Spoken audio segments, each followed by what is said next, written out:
Perfection. Most athletes strive for it all their lives, and every one of them has a different idea of how to get it and why. Very few ever come close. Is it hubris? Is it pride? What keeps athletes from pushing through to the status of legend? Is perfection an undefeated record? A certain number of titles? An amount of hours spent training? Or is perfection a state of the soul, an inner fire, something that cannot be quantified? Georges St-Pierre is a retired MMA legend, a two-division champion in the UFC with a nearly impeccable professional record of 26-2, and an unprecedented reputation among MMA fans, fellow fighters, and pundits. He is an athlete who has transcended his sport, a famous face, appearing in feature films and rising to a level of adoration that few MMA fighters ever see.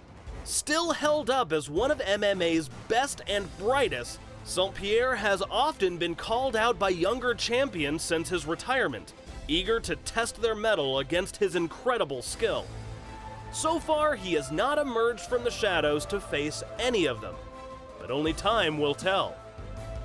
What lies at the heart of someone like Georges St-Pierre to give them such an incredible reputation? How did he rise through the UFC rankings to not only gain championships and titles, but also the hearts of millions of fans and fellow fighters? How does perfection play a role in St-Pierre's remarkable career?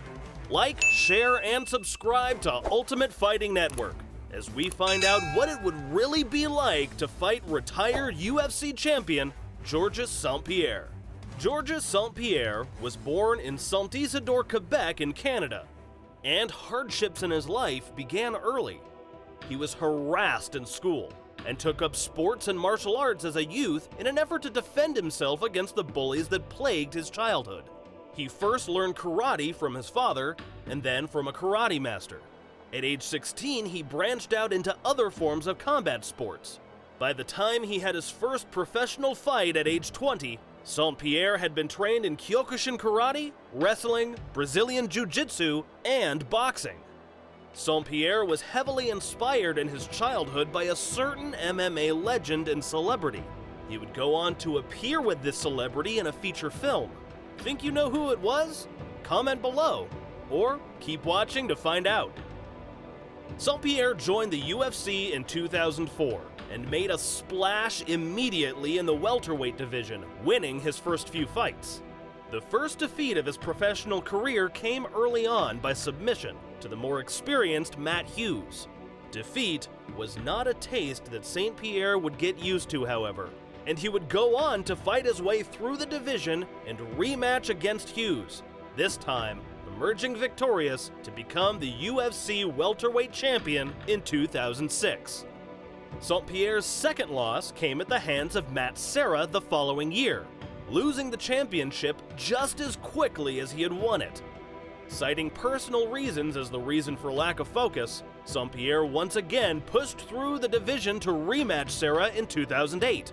This time he regained and unified the welterweight championship, and would reign undefeated as champion until voluntarily vacating the title in 2013 and taking a break from the limelight.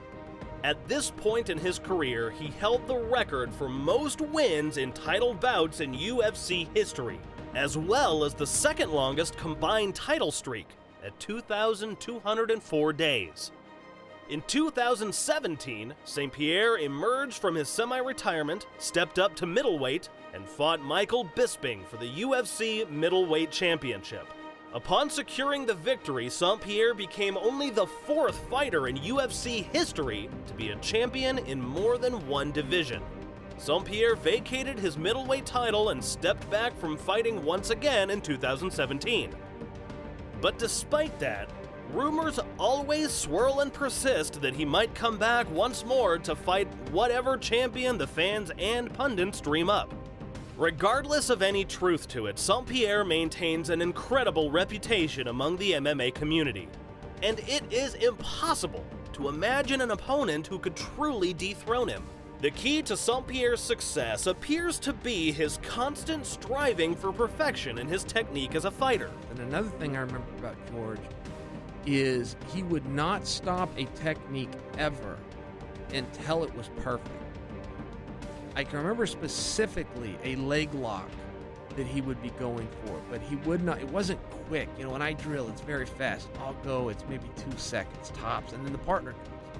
And he's got a second to 2 seconds, and then it's back to me, and you're getting your heart rate up, and it's fast, and how many can I do in X amount of time, and how many can you do? It wasn't like that with George. It was very methodical.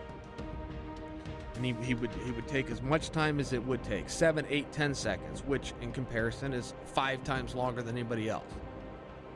But he would not stop until every single part of his body, all the way down to his little toe, was in the perfect spot, and then he would let go, then it was your turn.